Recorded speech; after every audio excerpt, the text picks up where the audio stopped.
Mandareto Madagasikara ny délégation mafonja avy amin'ny fitsarana eo anivon'ny Komeza nanomboka tamin'ity androndroany ity dia nosantarana tamin'ny alalan'ny atrikasa ifanakalozana amin'ny mpisehatra amin'ny fitsarana sy ny mpisehatra ara-toekarena malagasy izay fionan'izay.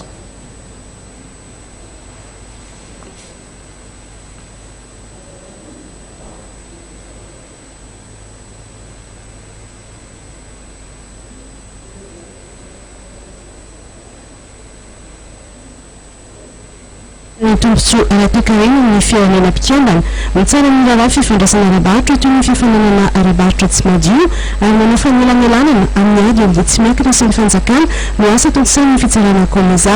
Hatreto nefa dia tsy marisika loatra ny fanantonana ity fitsarana ity ny malagasy. Manao sonia fifanarahana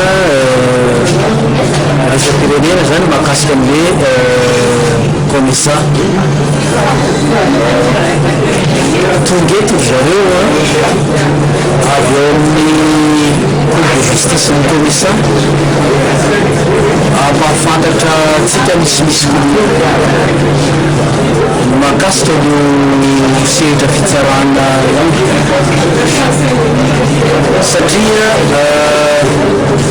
tsika zany dia mbola azo lazaina hoe mbola tsy dia mavitrika loatra amin'ny tena fidirana tanteraka amin'izy io dia manentana tsika zareo milaza hoe ohatrohatra ninona moa ny firafitro sehatra fitsarana io ohatrohatra ninona no andraiky ohatrohatra ninona ihany koa ny fomba atao ohatra ka te hitonga raharaha any amin'izareo.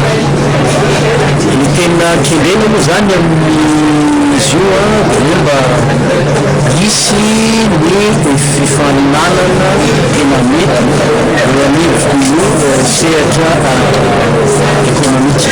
Nitoeram-piso ity atrikasa karakarain'ny fitsarana Komeza miaraka amin'ny ministeran'ny fitsarana malagasy etsy amin'ny hôtel Carlton Anosy.